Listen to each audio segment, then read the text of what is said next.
Namo tassa bhagavato arahato sama sambuddhassa. Namo tassa bhagavato arahato sama sambuddhassa. Namo tassa bhagavato arahato sama sambuddhassa. Buddhang dhammang sanghang namasami. Homage to the Buddha, or these amazing teachings, these amazing wisdom teachings, radical. And if you've been around Buddhism at all, you can just sit there if you choose. There's a chair right here. Yeah, that's good. Thanks. Okay. If you've been around Buddhism at all, you have noticed that there's lots of lists. Lots of lists. We have a poster downstairs, and Marie-Helene has recently come to the Buddhist teachings, and she just stands there. There's this, because there's like, it's a very, very good poster, actually. But there are a lot of lists on the poster. So many lists. But there are basic lists that are important to, if you don't actually memorize them, it's definitely important to know them, know of them, be familiar with them. And the two basic ones are the Four Noble Truths and the Eightfold Noble Path, which is recursive because the fourth of the Four Noble Truths is that there is an Eightfold Noble Path. There's a path of practice leading to the end of suffering. These two lists, they're seminal. And they capture the essence of all of the Buddha's teachings. And then so this is across the top, and then there's so many drop-down menus. And two that are important in addition to these foundational teachings of the Four Noble Truths and the Eightfold Noble Path. And the Buddha says that every Buddha awakens to the Four Noble Truths. And that in no way did he make them up. This is a feature of reality, just like the law of gravity. He just saw it, understood it, elucidated it. And the sutras talk about he penetrated through ignorance and delusion, masses of ignorance that we all carry in our mind stream. So there's two other lists that are they're not as foundational, but they're so descriptive, and they're useful, they're practical, they're tools that we use really every minute that we spend meditating. And if the practice is starting to have some momentum, a lot of time off the cushion as well. And these are what's going on when the mind is in an unwholesome state, and what's going on when the mind is in a wholesome state. So these lists are the Five Hindrances, which we've talked about a lot, and I'll list them. And then the other list is, sorry, I've only got 5 fingers on my hand. The other list are the 7 factors. These are not rabbit ears, 7 factors of awakening. And this is what's happening. This is what we're developing in our meditation. This is what's happening when the mind is on the wholesome side. The 5 hindrances are, the 2 big ones are sense craving, sensual desire, and wanting, craving, want. And the second is the flip side of this. It's like wanting something different, which expresses itself as a not wanting. All of that whole spectrum of mild irritation all the way to full-blown murderous rage is aversion. And then the other 3 are The next two are very much about energy. When the system is dull and drowsy, is the third hindrance obstacle. And the fourth is the opposite, when the mind, the body is agitated and restless. And the fifth is skeptical doubt in the Buddha's awakening, skeptical doubt in the Buddha's teachings, these five hindrances. And they are impersonal and universal. We all have them. Just like we have noses and ears and mouths and eyes, we have these in the mind stream. And on the wholesome side, it's the 7 factors of awakening. There's another list on the wholesome side, and it's really the same list, but it's a little bit broader. And we've done a whole series on that, and that's the 5 faculties. But we're now going to do a series on these 7 factors of awakening. And we've actually never, not since I've been here, have we covered this material. So the Buddha, no, yeah, sorry, yes, the Buddha and neuroscience has made it crystal clear that the mind can only do one thing at a time. This misnomer about multitasking is it's a ruse, actually. It's more of our ignorance and delusion.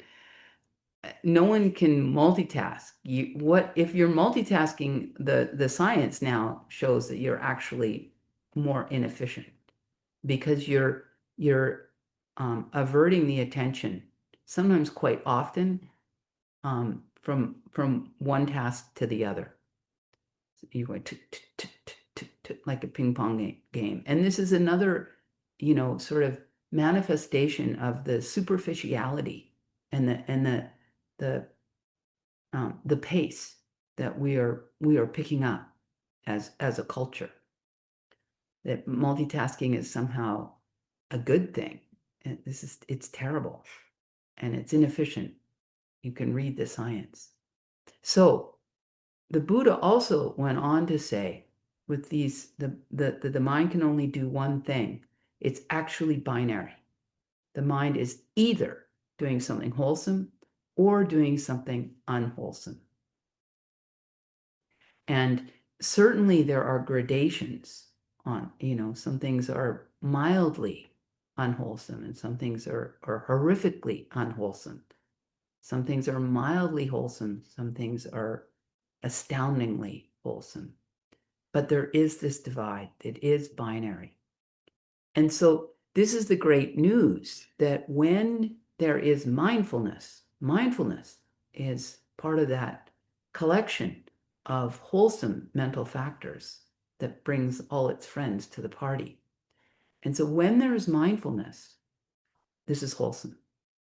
And so we've all had that experience of being mindful of an unwholesome quality in the mind, mindful of anger, mindful of selfishness, mindful of impatience. But what's happening there is when you are mindful, that is wholesome. And what you're being mindful of is unwholesome. And so this is the power of mindfulness, and this is how it works. This is how we purify our minds. We start to just interrupt that reactivity. We're so it's painful. It's a hard thing to be mindful of. Like, oof, I can feel it. I can feel my heart. I don't want that good thing for that person. I wanted that for me, or she's getting all the attention. Whatever, you can physically feel it. But if the more that you're aware of it, the more you're interrupting the momentum. And we've all had that experience when we're mindful of these hindrances that are constantly there until we've really trained our mind. You realize, oh gosh, I'm not as caught. I'm not as sucked in. I'm not as carried away. I'm aware. that I'm being overreactive. I'm aware that I'm being impatient. And depending on the strength of that awareness, that mindfulness, you have more distance from this unwholesome state that's there, and you sometimes you have more power over it. You have more time to make a different choice. So this is how it works. This is how we've spent so much time. There's this hindrance train barreling down the tracks, and then you start to meditate, and you're starting to put the brakes on, and you're certainly, the first thing you're doing is you're taking your foot off the gas. And so many therapies understand this. There's so many therapies now that are very, very good. They work because they're based on truth. And that is that when we are mindful, it's a game changer. And so many therapies, cultivating the witness and giving people more distance, taking things less personally, giving people more flexibility, more space, more time, more options. They're beautiful therapies, and they're deeply based on truth. There's no I can't think of the word. Truth. Truth is truth. It's available to all, and anyone that looks carefully and looks deeply, honestly, will be discovering truth of the way things are. So this is great news for us. So, when we are meditating, we are developing these 7 factors of awakening. They're coming online. They're strengthening. They're gaining momentum. They're gaining power. So, what are the 7 factors of awakening? Enough, blah blah blah. 7 factors of awakening. It's an amazing list. It's got a unique feature, and that is that all the Buddhist lists usually are sequential, and that is true of this list. But there's also another way to work with and understand and use the 7 factors of awakening, and that is around this overarching part of the Dhamma, bringing things into balance. So the list. No surprise. The first factor of awakening, take a guess what it might be. Take a wild guess. Mindfulness. Mindfulness, correct. It's mindfulness. This is the gateway. This is the starting line. It ends up, it's the finishing line as well. When we awaken, the mindfulness is it's perfect, it's pure, and it's uninterrupted, and it's powerful. Mindfulness, first factor of the 7 factors of awakening. And the second is investigation of dhammas, which means investigation of what's arising, what's there. Interest, curiosity. And this also, many therapies bring this online. Getting interested in trying to see things more precisely. Mindfulness, investigation, interest. And then when there's curiosity, this is just nature. When there's curiosity, their energy starts to pick up. Energy, you get, interest and energy, they feed each other. When you're curious about something, you've got a lot of energy, And then the fourth, out of this energy, this sort of momentum and a bit of a flow, comes joy. You feel good. You're all in. It's wholehearted, and there's this joy. And after that, this is once you get some momentum and you get to the energy and the joy part of meditation, it almost like it's like you're riding a bike up a hill, and you get to this part, and it starts to just happen. And so after the joy, things start to get more subtle and uh, the and more peaceful, more peaceful. And so the fifth factor of awakening is tranquility, and this ease and quietude and calm and peace that's in the mind body goes into a deeper state of samadhi, which can be translated as stillness, can be translated as collectedness. Everything is there's no more distractions, and everything is going in the exact same direction, and everything is still. And out of this quietude, out of this collectedness, out of this unification comes equanimity. You're so okay. You understand things more deeply, and you're not Sanghamitra uses unflappable calm. Is that right? Unflappable calm. Yeah, just it's imperturbable. That's one of the adjectives the Buddha uses. Mindfulness, interest, investigation, energy, joy, and then tranquility and samadhi and equanimity. And so they're sort of, as I was telling them, I was trying to describe the way that they feed one another, and that they unfold.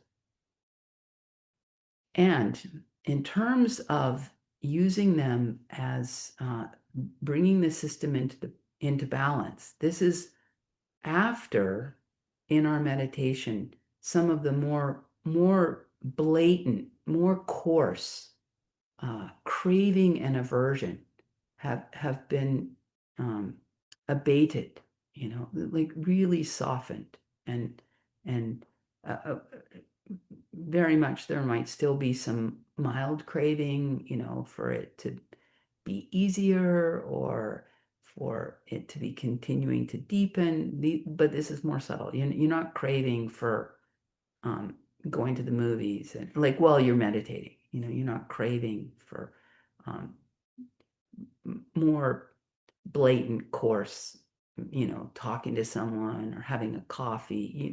You're loving your meditation object. You really wanting to be there.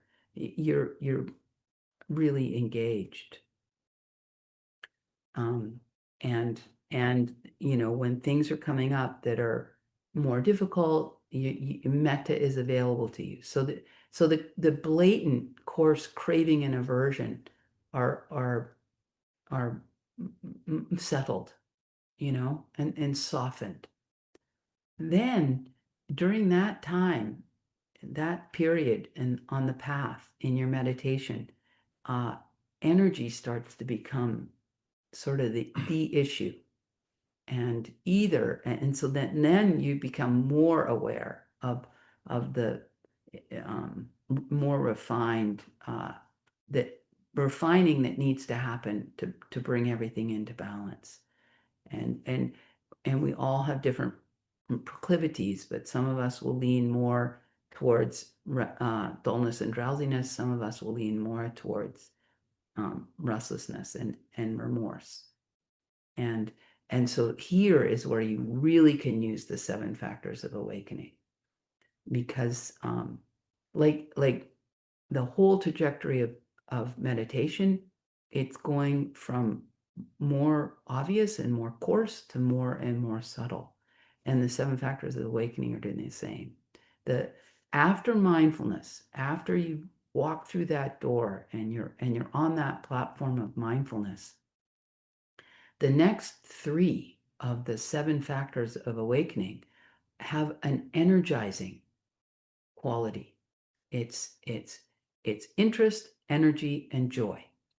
And so you want to use these, like remember them and sort of emphasize them if you're experiencing the third hindrance in your meditation of dullness and drowsiness. Um, you want to. So how would you do that? Okay, so you're kind of sliding off the breath. You're into the meditation, and and there's been some training of the mind. You know what you're doing. You're wanting to be there. There's not, like I said, that the craving and the aversion is somewhat settled, and you're just a little bit foggy, and it's just a little bit low energy, bit dull. So what you want to do is bring interest online. So you want to get more interested in your breath. Try and find something new. Try and experience something new with your breath. Start to really hone in on the end of the in-breath, the end of the out-breath. Just get more refined, more details. Bring up interest, and this will feed the energy, and this will get you over that little bump. And conversely, if something, oh wow, oh oof, that's new, and you start to realize, oh, you're in a bit of a new territory, and suddenly you're getting excited, then you want to remember tranquility, calm. And the way to do that is not finding anything new. To emphasize the sameness of the breath. Oh, my dear, like an old comfortable slipper, like, oh, if you're putting on a really old slipper, you're not like, oof, that feels new, like there's nothing new about it, same old, breathing in, breathing out. Oh, it's just so calm, so peaceful, so good to be here with my dear friend, my reliable friend, my steady friend. And so this is how you can work with the fourth hindrance of restlessness and remorse. The seven factors of awakening are it's behooves us to know them and notice them and love them and use them. And there's a whole book in the connected discourses, the Samyutta Nikaya, devoted to, there's so many suttas, like 60 or 70 suttas. I'm not sure about that. I didn't look. There's many suttas. I'm talking about a sutta number 53. It's in book 46, Samyutta Nikaya 46, Sutta 53, where the Buddha is talking about this way to use the energizing parts of the seven factors of awakening to deal with dullness and drowsiness, and the calming uh, factors of the seven factors of awakening to bring about to deal with restlessness and remorse. So any kind of uh, excitement or agitation in the meditation, in the mind. And he uses a simile, and it's one of these classic times where the Buddha asks these incredibly obvious questions to his followers, and they absolutely can't get it wrong, like, what's more, the leaves I have in my hand or the leaves in the forest? Mm, anyway, so this simile is the same. The Buddha asks, you've got a bonfire and you want to get it going. This would be like dealing with the dullness and drowsiness. Do you put on wet sticks, wet grass, wet cow dung? No, Venerable. Very good. Yeah. And the opposite, you've got this bonfire and it's raging and you want to get it to stop. Do you put on dry grass, dry sticks, dry cow? No, sir. Yeah. There's quite a bit of comedy, I think, the Buddha, to be honest. Yeah, he really knows. He really knows us. He really, really, really knows the human mind. He knew his own mind. So, this sutta that I just described the simile from, Samyutta 46, Sutta number 53, at the end, it says, but mindfulness, I say, is always useful. Always, no matter what's going on. We can't have enough mindfulness. Like I said, it's the door, it's the gateway, it's the foundation, it's the platform, it's the jumping off place. Mindfulness. It all hinges on mindfulness. And I'm just going to say a couple of things about mindfulness, and then next week the entire talk will be about mindfulness, and then after that, energy, interest, investigation, energy, joy, tranquility, samadhi, equanimity for the next several weeks. So mindfulness. This is a translation of a Pali word, sati, S-A-T-I, sati. And it's challenging to translate from Pali because Pali, some of the single words have so much nuance and depth. We almost need a sentence or a paragraph even to capture it all. And very, very difficult at times to find an English word that has the full meaning. I mean, I think this is often true translating from any language to another language. So this word sati, years ago, maybe 80 years ago, the initial translation, when initially Pali was being translated into English, as Buddhism more and more came to the West, the translation of sati was recollectedness. And this is quite a good translation. And it captures more. There's two really strong sides to sati. And one is presence. And this really gets captured, present moment awareness. This really gets captured in the mindfulness. And then, but the other component, the other side of sati is memory, which gets more captured with the recollectedness. But both these parts need to be there for it to be sati, the Buddha's instruction. There's lots of mindfulness in secular culture now. And it's mindfulness, but it's not sati. It's not what the Buddha taught. It's part of what the Buddha taught. And there's great benefit to it. And I'm not saying anything negative about it, but I am saying it's not sati, what the Buddha taught, because that sati is presence and memory working together. Ajahn Brahm, this wonderful, wonderful British monk that teaches in Western Australia and has for 30, 40 years, has two phrases that really capture that, working phrases that you can be using that really capture sati. And that is, what am I doing? This is the presence. And what should I be doing? This is the memory. Like, this is remembering the instructions of the Buddha. This is a very, very, very important part of sati. What am I doing? Presence. What's happening? What's going on? And what should I be doing? And if that should is like a stumbling block for you, you just say it a different way. What's going on, and what's a good way for me to be with it? What What would be helpful? What would be good for me to do? And uh, you can even make it really personal. Like what would you think of the wisest person in your life?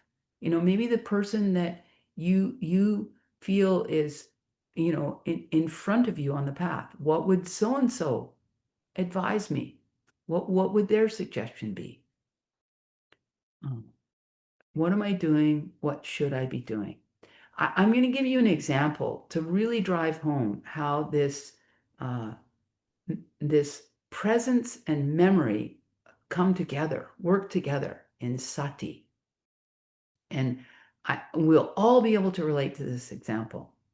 Um, it's when you come to that place in whatever day and you're like, oh my gosh, where are my keys? We've all had this experience, I think. Oh dear, where are my keys? Where did I put them? And then you find your keys, in this bizarre, like they're on top of the fridge.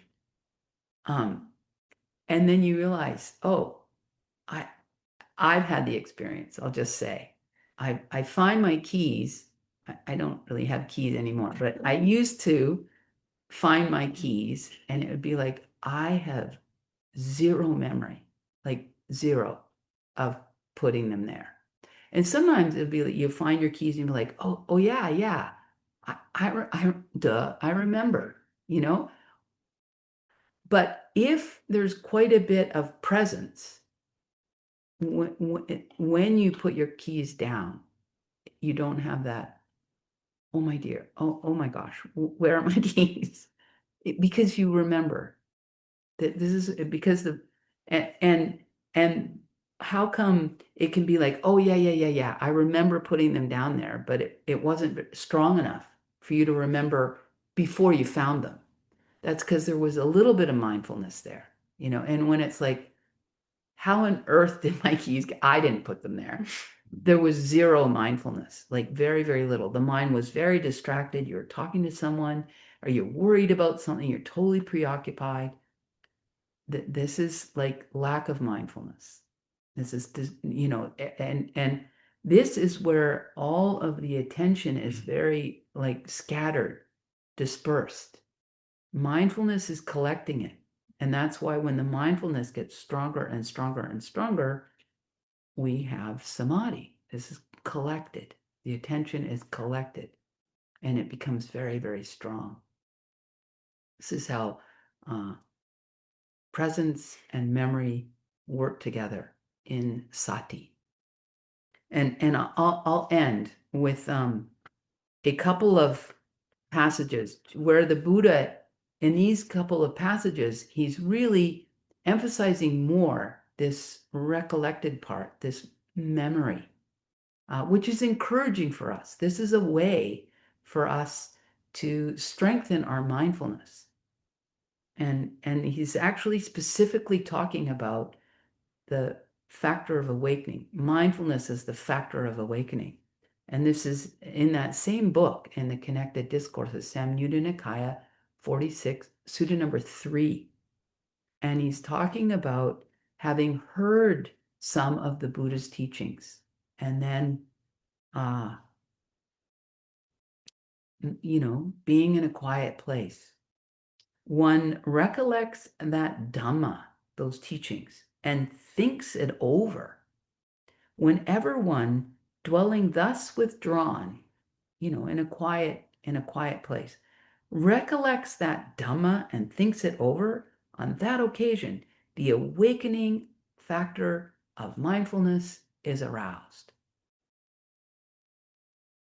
So all the time that you spend thinking about what you understand so far about the Buddha's teachings, and even if that thinking involves like some grappling, you know, I was talking to someone right before earlier this morning, and there's something they heard something, and it hit them, and it's like, whoa, they're grappling with it.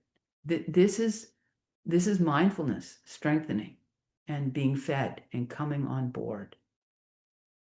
One more sutta a little bit later in the Connected Discourses, book 48, sutta number 9. And what is the faculty of mindfulness? This book in the Samyutta Nikaya is doing the 5 faculties, which is the same list, just a little bit broader categories. And what is the faculty of mindfulness? Here, a practitioner is mindful, possessing supreme mindfulness and discretion, one who remembers and recollects what was done and said long ago. And when we are present, there's much more chance that it's going to make an imprint on the mind stream, and we're going to remember it. We're going to recollect it. Presence and memory. Sati. The gateway. What we're all wanting to understand better and to strengthen and to practice. A gift to ourselves and indeed a gift to the world. Handamayan Dhammakataya Sadhukaram Dadamase Sadhu Sadhu Sadhu Anumodami